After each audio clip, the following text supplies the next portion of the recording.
welcome to the pub. This is Crystal.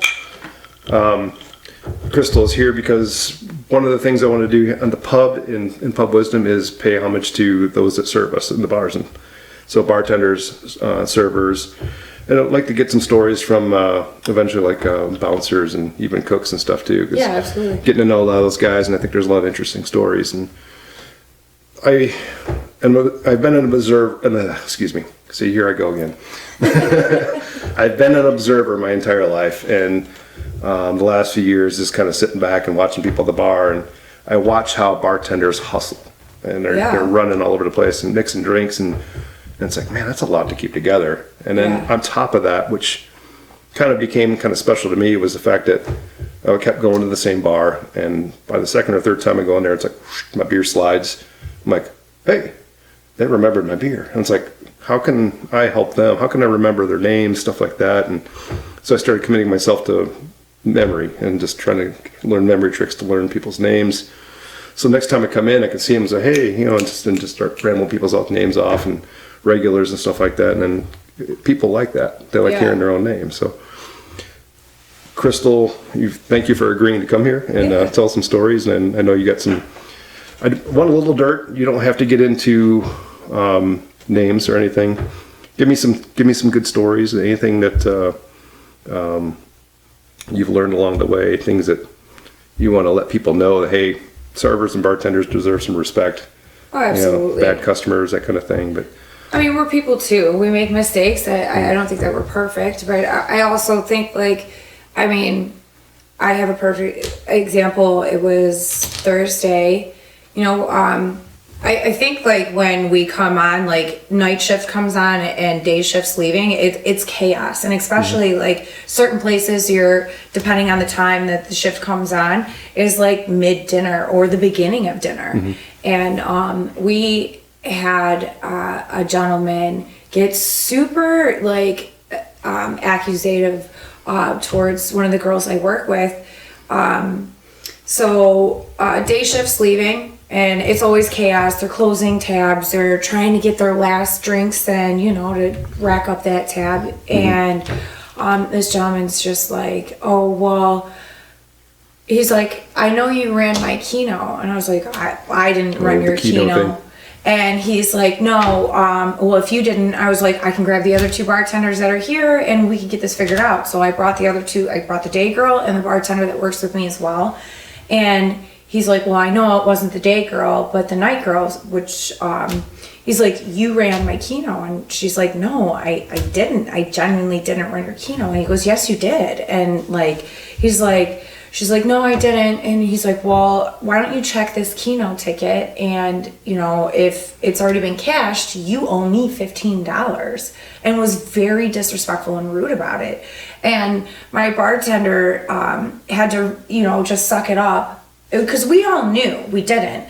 So she had to suck it up, kind of just collected herself, went down, cashed the keno ticket, and lo and behold, the ticket was never cashed. Mm. So he got the money he got back. And at that point, I'm not saying it's right or wrong, but in a rightful manner, she, slapped the keno ticket down and she, I don't owe you $15, but you owe me an apology, and then just walked away. And he didn't even apologize. He didn't even have the balls to apologize. I ended up just packing up his stuff and leaving.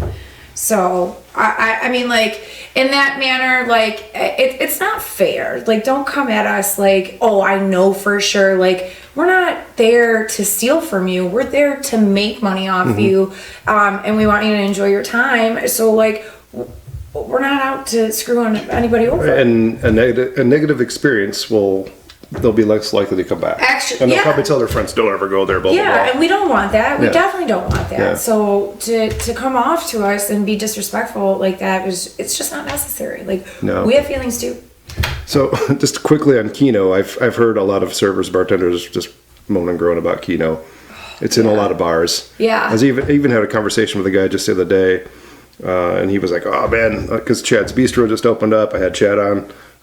He's like, I don't like keno. He had a long speech about how he doesn't like the whole system. Yeah. And I was like, I've heard a lot of servers complain. They don't like it because people are constantly trying to get them to run those things. And they tend not to bring a lot back to the bar, or the servers especially. And it's just kind of an annoyance. I don't like it.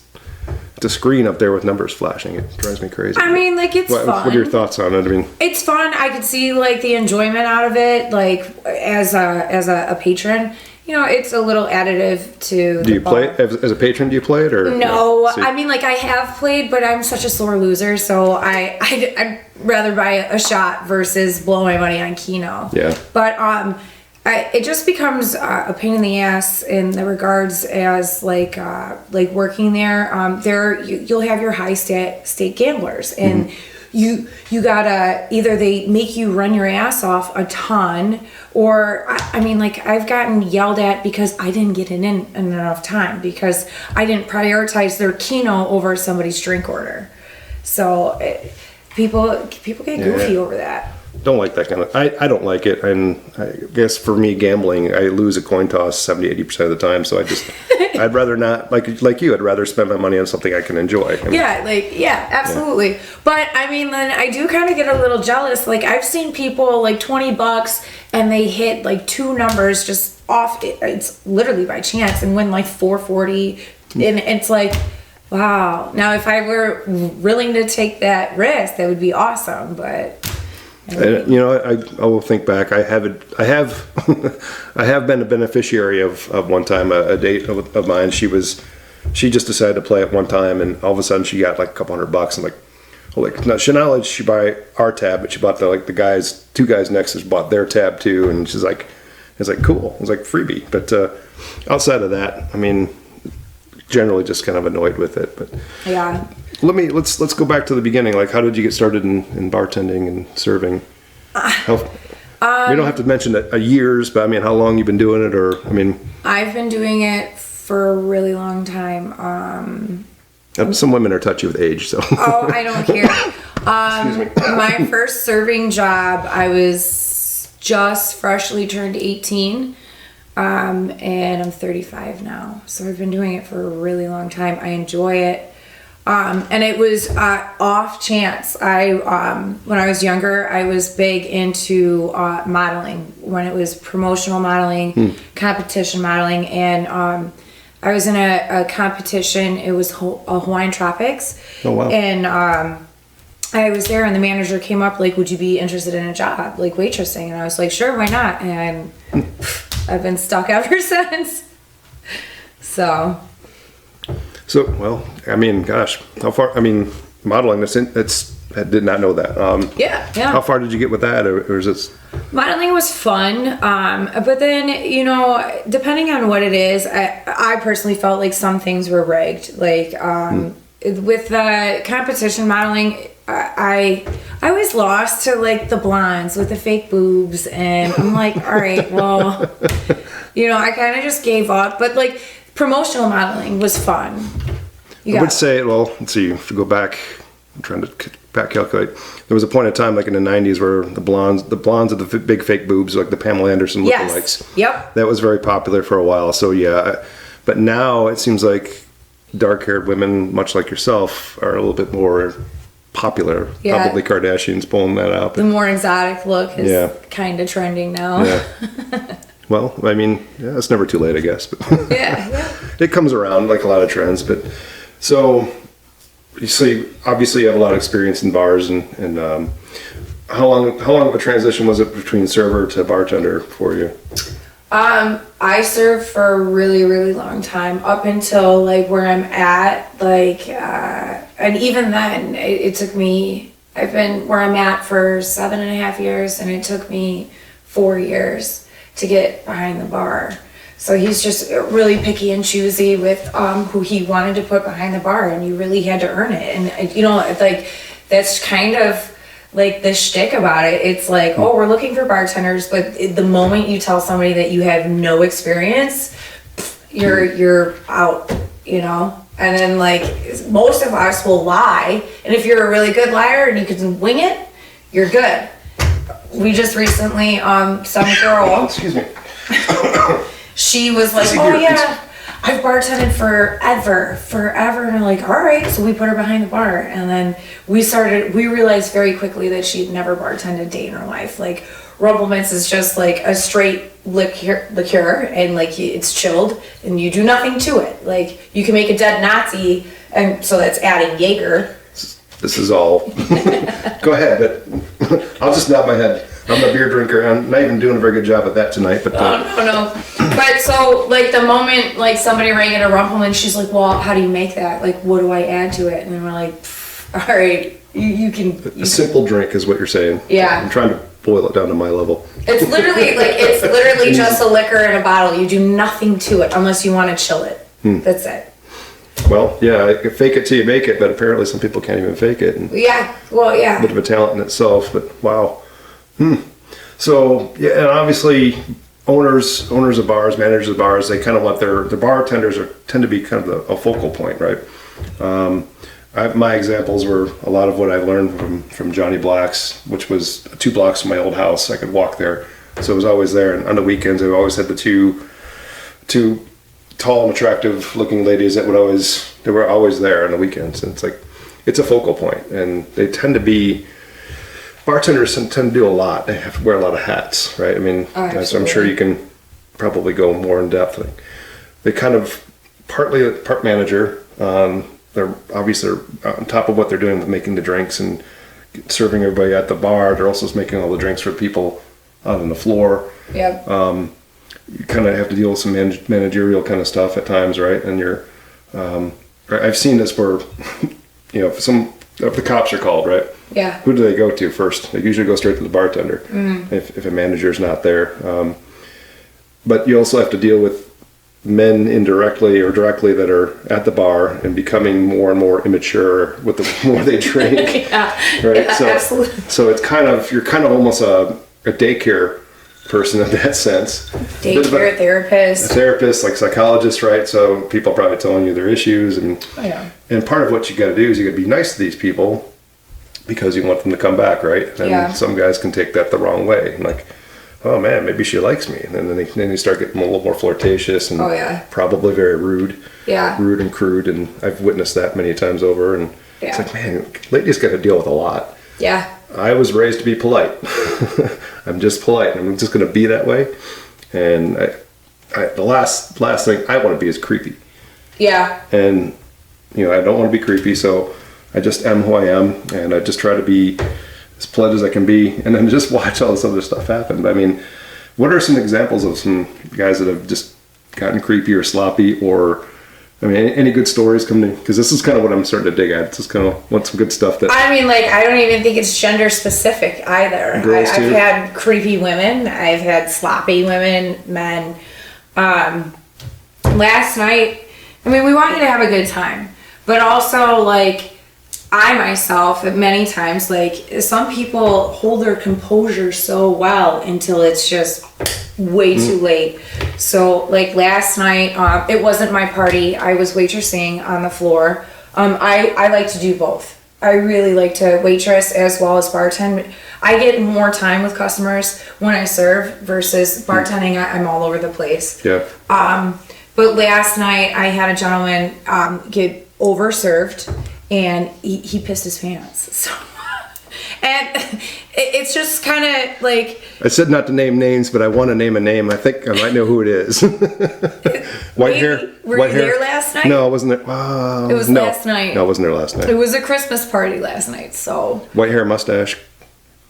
No. Okay. No. Not the same guy. All right. But yeah, I know who you're talking about. I know who you're talking about, and he's done that a few times. Yep. It's embarrassing. The thing is, though, is just like, it just kind of blows my mind. Like, when you get to that point and you're so fucked up, like, why aren't you, like, you're walking around in blue jeans and everybody can tell that you peed your pants. Why aren't you going home?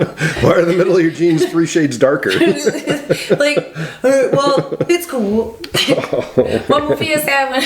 What is it? Adam Sandler, where he's like, you're only cool if you pee your pants. Oh, is it Big Daddy? I think it is. Yeah.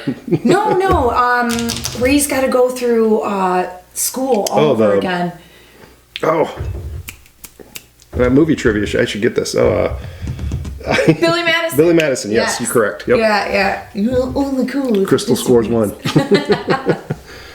So that I've had really creepy women, and I mean, like, I've Creepy been women. I mean, I've not witnessed that, but Oh yeah, women. I think are a little more sly with it. They can be. I don't know. They have to be. I've not witnessed it. I've gotten hit on by women, like, oh, I'd take you home and rock your world. I'm like, yeah, I'm okay, thank you, flattered, but you don't want to be offend them. Yeah, and if you don't swing that way, it's there's kind of like two things. Like first of all, I don't swing that way. Second of all, it's like, yeah, it is kind of flattering, but then again, it's like you don't. Yeah. Well, I mean, gears like start grinding. It only becomes creepy though with women, because, and again, not a gender specific thing, but like some people cannot handle rejection. You know, like, sorry, I'm in a relationship, and they're like, oh, well, you're a fucking bitch anyways. Wow. All right. I just saw. I think I saw. I do watch videos about dating and stuff like that because I am in the market, but I have heard that women tend to not deal with rejection anywhere near as well as men, because men kind of from the very start. Yeah. You got to get the courage up. It's typically upon men to go up and ask someone out for a date. So we get exposed to it a lot earlier. Yeah. Where women tend not to have that issue, but when they do get rejected, like you said, I've got a girlfriend. Very flattering, a girlfriend, and then she just, why? I won't tell. And whoa. Yeah. It's like, and then it's like when he continues to reject, it's like, then she gets mean with him, and then it's like, whoa. Yeah. I don't get that, but either do I. I mean, like, all right, cool. I appreciate the honesty, like. But. Yeah, I think if you're a more level-headed type person, you'll just understand that it's a compliment. Yeah. But how many people are level-headed when they're drunk? Not very many. I'm glad Johnny Pat's not here because he's a co-host and he's kind of a loose cannon with that in that sense. But yeah, where was I going? Level-headedness, but yeah. Here I'm stalling out. You were talking about women and rejection, men and rejection. Yeah, I think I was kind of done with that. Oh. Something will come back around. I get a little brain locked once in a while. But so, what else? Do you want to talk about the competition you're entering in? You want to lead into that? It's just for shits and grins. It's called Bar Boss. We'll have to try to put some links in and. Yeah. And it's just a chance to win $10,000 and be on the cover of a magazine, bartending magazine. And they just ask you a couple quick questions, like what would you do with the $10,000? If you could only have 3 ingredients at your bar, what would they be? And I chose, obviously, like if anybody comes to my bar, I love Rumple Mints. It's my favorite. So like Rumple Mints. Definitely, I think vodka is probably one of the most versatile liquors. You could put it in almost anything, and it doesn't give like a extremely strong taste. So like you can cover it up well with certain items, And then I put fruit. So, but yeah, it's just for shits and grins, just to get out there. And I mean, we renovated the bar, so my intent, like worst case scenario, now I'm getting more advertisement for the bar that I'm at. Yeah, no kidding. And that's kind of something else that I've had in my head for quite some time is like bartenders and servers can almost build a business within the business. Yeah. And I think if I were to start up my own bar, I would probably try to empower that. Like take yourself, for instance, use yourself, go on all social media, hey, working tonight, blah, blah, blah, come see me kind of thing. You build a clientele that way and people will come just to see you. Absolutely. But you're coming to like my bar and you're bringing customers in, and that's good for me. So it only serves me well to treat you right and empower you to do that as much as you can. Right. To bring people in, and then everyone along that line. So, and if I upset you and you leave and you go to another bar, that crowd is going to follow you. Right. And it's going to lose a lot of business for me. So leadership is a thing I've actually took a lot of time studying, and I study a lot of weird things like that because I don't watch a lot of regular TV. But and what I've learned is by experience, when you work for a company that treats you well, you tend to do much better for them. Yeah. But when they treat you like crap, you just come in, just do the minimum, and get the hell out of there, get your paycheck, and go. Yeah.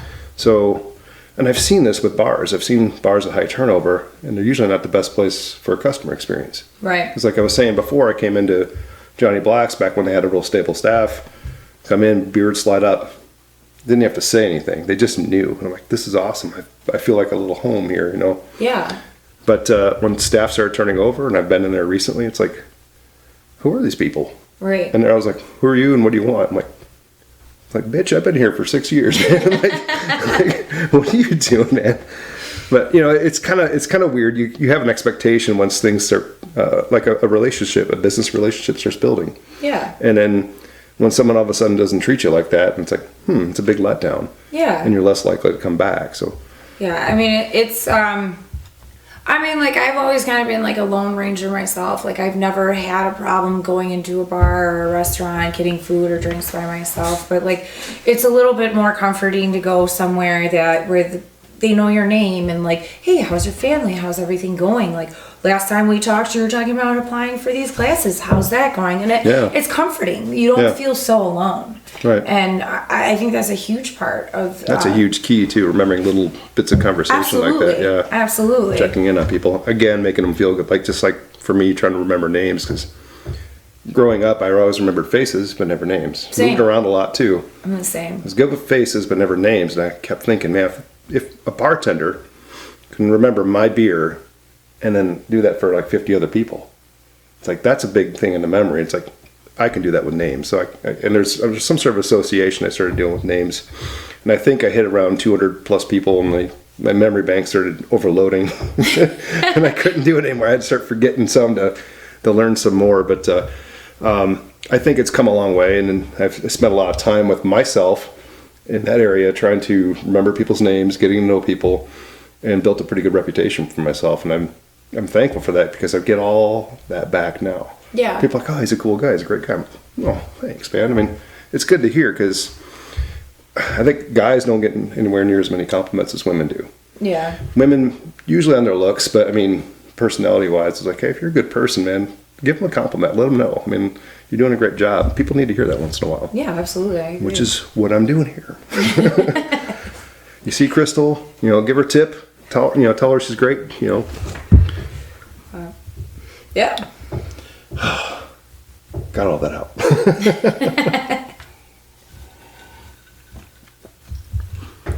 So we usually go for, I usually try to take this about roughly 90 minutes, and I've been trying to cut them in half to go in 2 parts, because a 2-hour podcast in video form right now, what I'm doing is running a little long. So I'm trying to segment it out and see how it works. And I'm also trying to get to 20th podcast before I can branch out onto other platforms, and then try to grow it from there. Oh, okay. But it's been this whole thing's been a lot of fun to try to figure this out. It started with my daughters. Yeah. And they watch YouTube all the time. I'm like, you know what? We can do a lot of that, because I did a lot of video growing up, and back then it was all analog stuff. But getting them going, and then they start watching this stuff. It's like, you know what? With me kind of getting to know everyone and all the good conversations I've had at bars, it's like there's a lot of people with interesting stories out there, and that's kind of what this is about. It's like, yeah, so many really cool people. I mean, Chad from Chad's Bistro. I mean, can't say enough about that guy. Really, really intelligent. Like, absolutely. I've met Chad. I mean, not only that, but like his sandwiches are. Yeah. The food's flat out amazing. Oh yeah, I mean, like, gourmet. And we've had a hiatus because as soon as he bought the other place, he shut the little bistro down, and turned it into the taco stand. So that was great food too, but we lost those sandwiches for like a full year. Yeah, I heard with this new place though, he's bringing the sandwiches back. The whole menu's back and then some. So yeah, definitely recommend check it out. Yeah. So, but I mean, guys like that. I mean, his story was pretty darn amazing to sit down and talk with him, and building this up and wanting to go on the road. And I eventually thought of taking this to going like traveling around Michigan, going to breweries and stuff like that. Yeah. And because I've done that as I've traveled, I got in conversations with people. It's like, this is some local person, and gave me some really cool stories. And it's like, why isn't this stuff getting recorded more? So it's funny. A really good regular of mine. This was years ago, but like we talked about it, and he was like, "You know what we should do?" And I was like, "What?" And he's like, "We should get in the car and go on a road trip and like visit every dive bar possible. Yeah. Like the smaller, the darker, the creepier, we're going in." And I was like, "I'm in." And that's a whole thing too. Yeah, I mean, and like we were going to talk about like and just like not talk to people per se. It would just be like a whole thing of like, "Oh, well, we visited this dive in Idaho, blah blah blah," and like it rates a 7 out of 10. And I was like, coming up with your own rating system is good. Yeah, yeah. If I had the free time, I would totally love to do that. That'd be great. Yeah.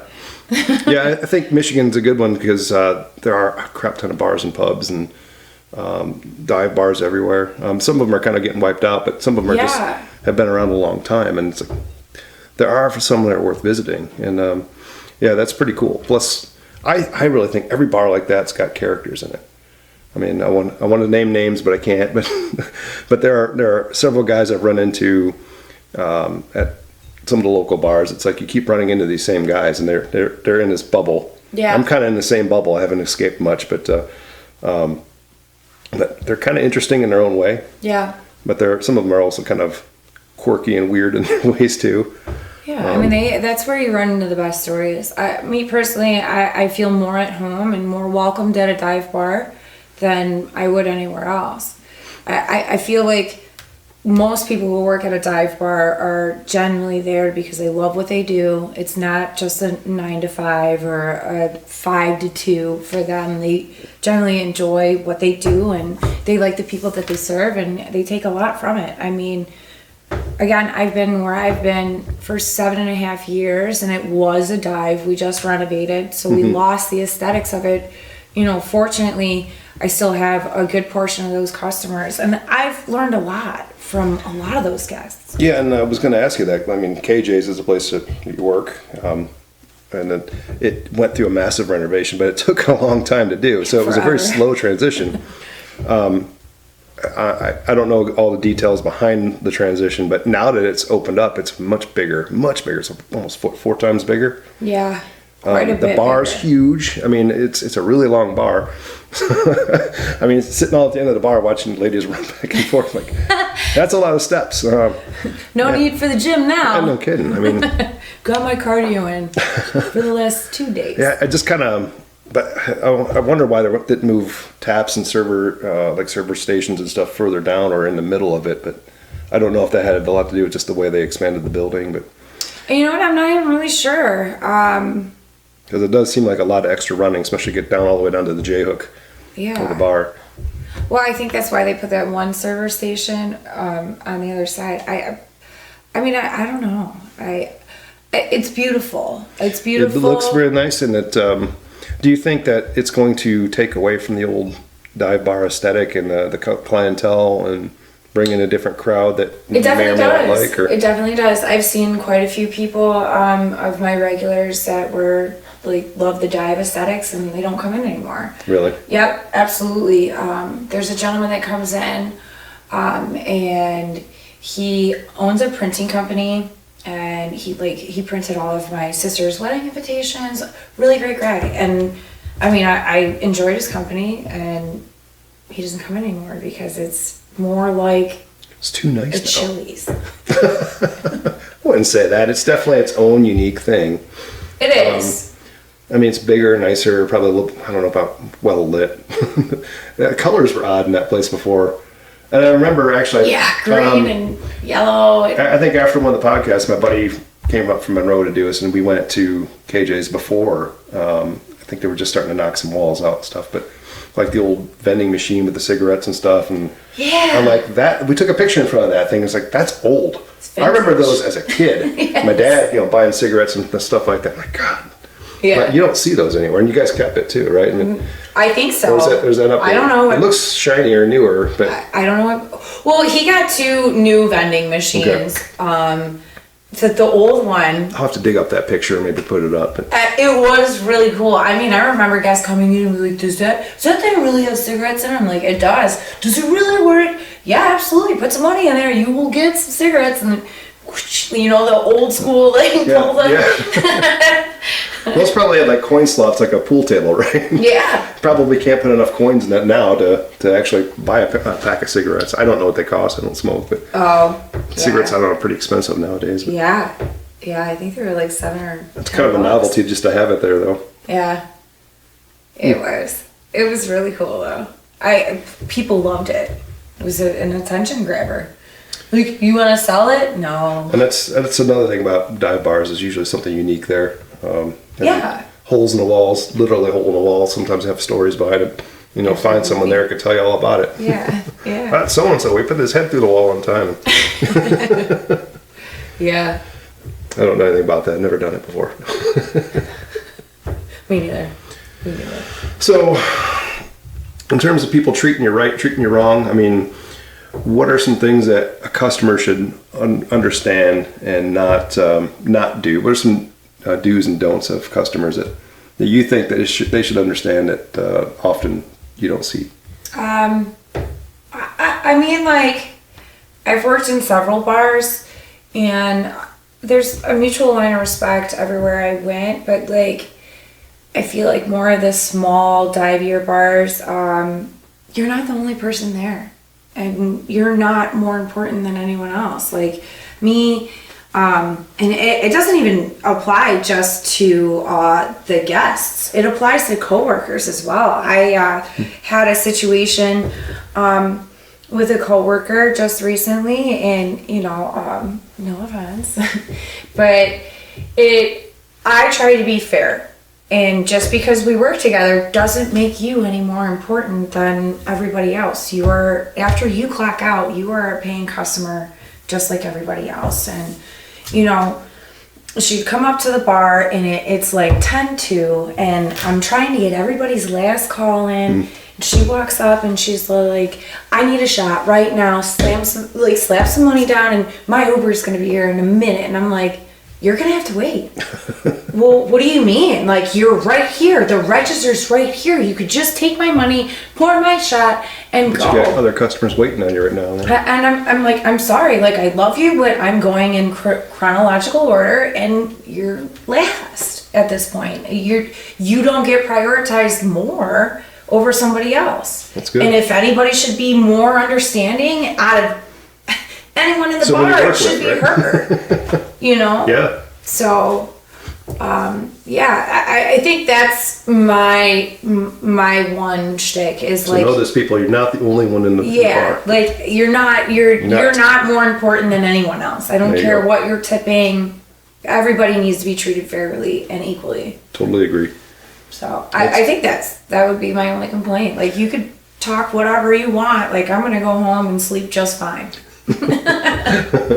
That's a bit of thick skin that you kind of need, I think, if people are critical of you and you can't take it. You definitely develop it over the years. I'm sure. I remember talking to one of the girls, and she didn't have much serving experience, and you know, I was like, it's okay. Like, you have to understand, like, we're all, like, when you get in the weeds, you're overwhelmed, and you have like all these orders in your head, and you're like, okay, I got this table, and they need that, and they need this, and they need that, and it's just like, you have to kind of like get yourself collected, and you know, like, you can't take everything so personally.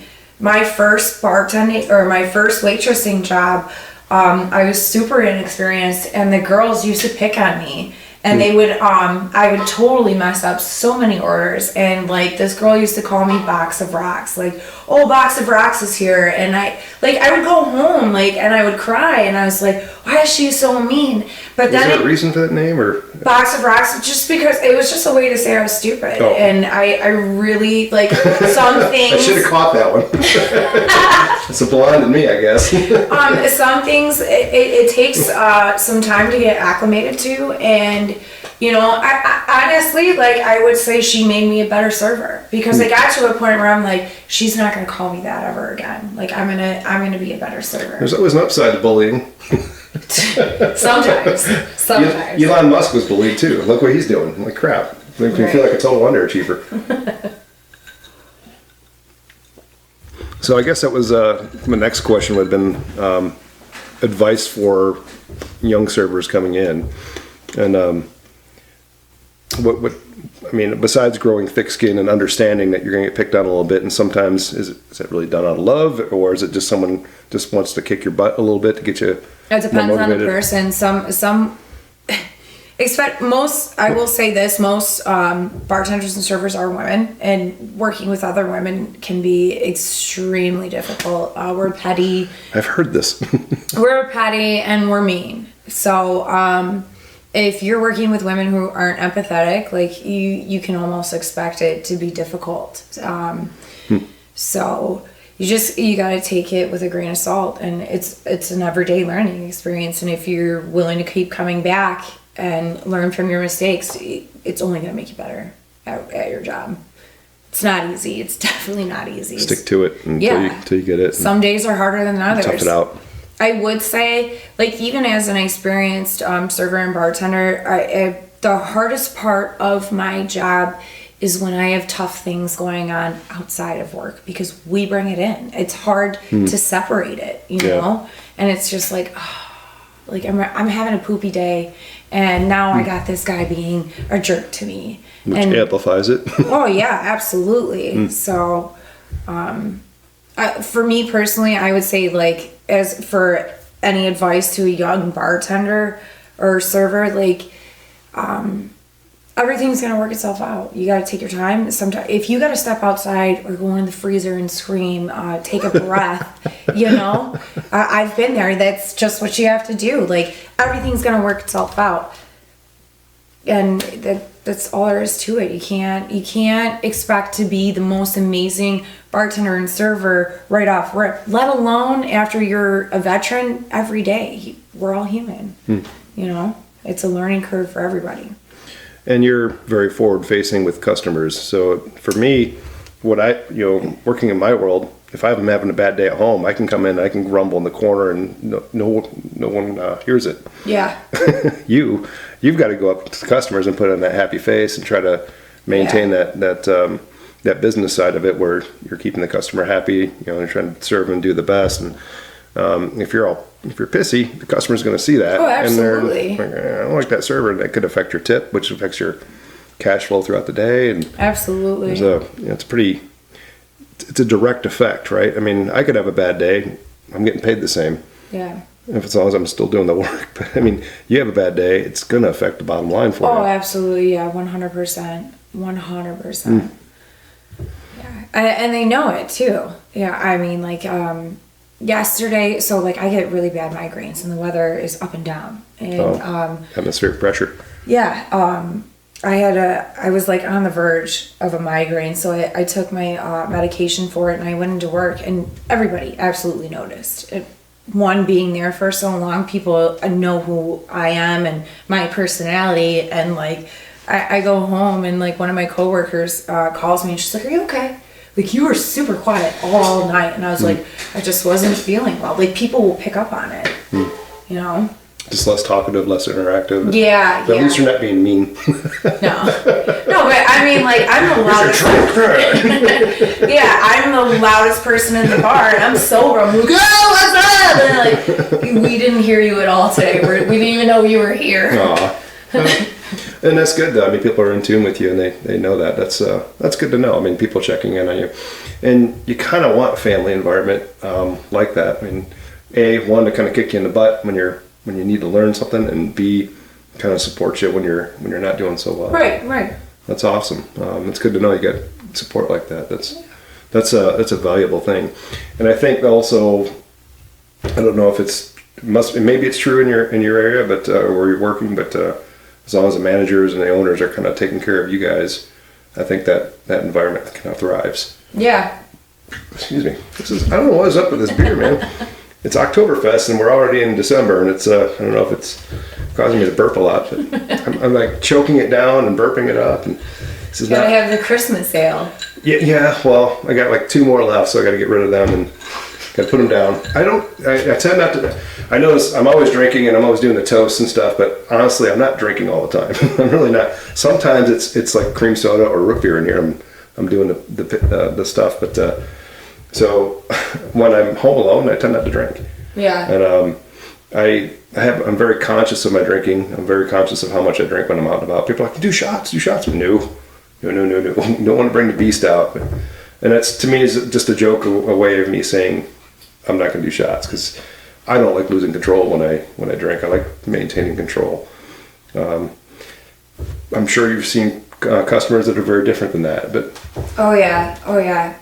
You see all kinds of walks of life in a bar, and everybody has a little bit tad different drinking style. You get your happy drunks, you get your sad drunks, you get your angry, and I also would say that too. Like, do you have some people that come in on a regular basis that you come in and go, oh great, not this person again? Or oh, absolutely. because as soon as they start, or something's going to go down, and yeah.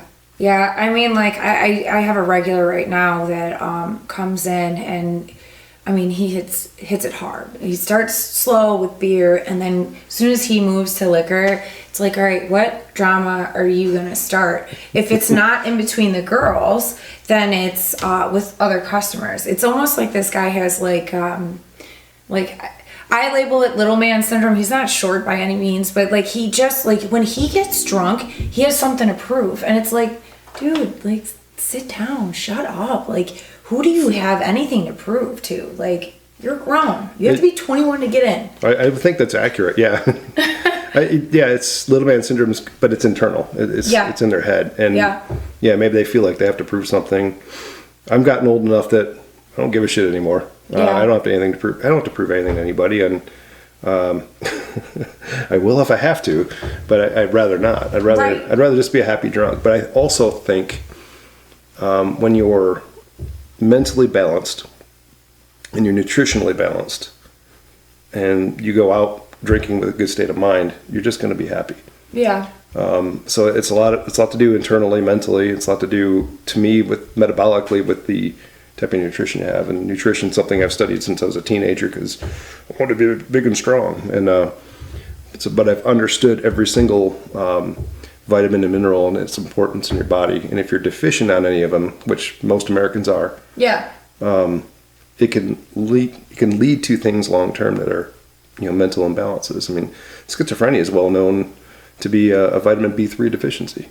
Really? And people are like, oh, it's schizophrenia, let's get on my medication. It's like, and then they tell you if you're taking niacin, it'll interact with those medications. I'm like, no, because the niacin's what you need. The other one, the medication's trying to mask that. But I can get conspiratorial with it, but I mean, pharmaceuticals can't make money on vitamins. So, and when you follow the money, you'll learn that's kind of the path. They'd rather just keep writing the scripts and stuff like that. And, anyway, so that's kind of my theory on it. And I spent the first 2/3 of my years observing life, and now I've got 2 eyes, 2 ears, and 1 mouth. So you should always listen and observe twice as much as you speak.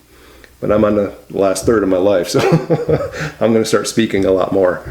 What's funny is I hear that quite a bit, is I need to take more time listening instead of speaking. You learn a lot more if you just listen. It's very true.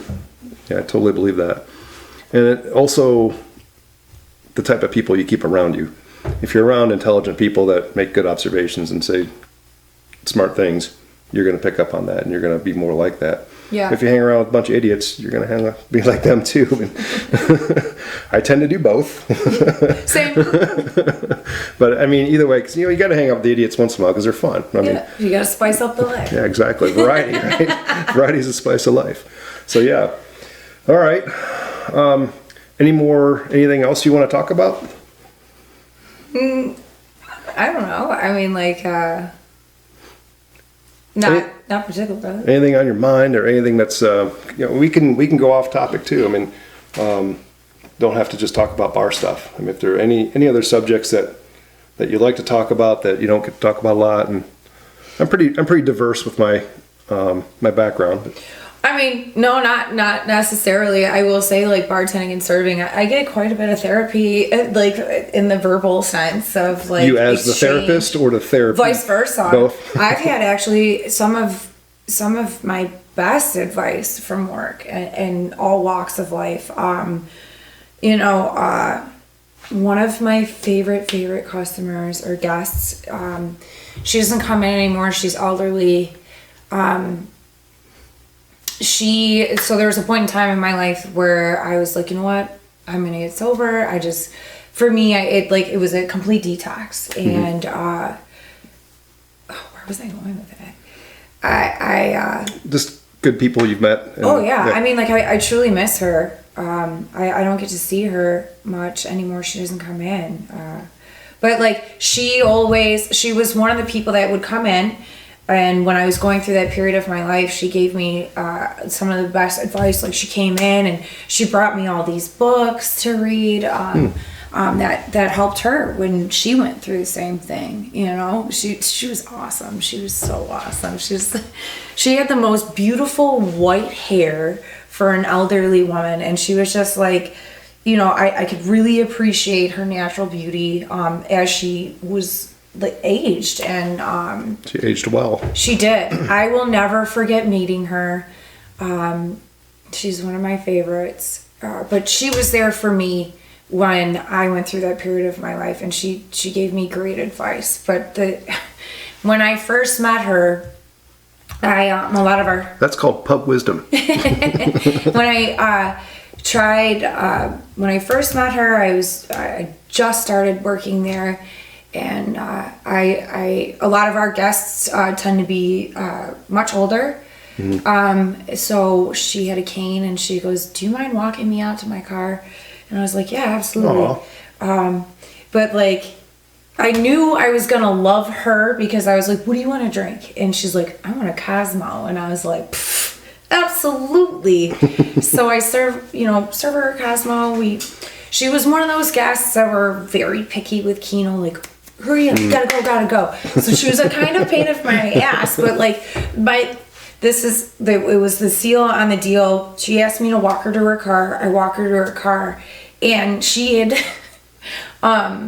what is it, like, pinstriping with that, like, paintbrush where they paint the car, right, with a fine line. Yeah. But she had crazy bitch in the pinstriped right under her handle, and I was like, I love you.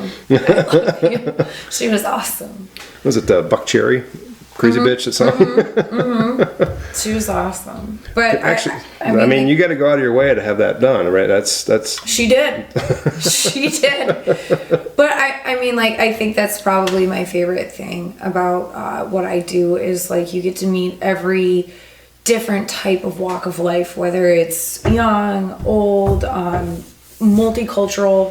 So not only are you the one giving advice to people, but you're gaining knowledge from them as well.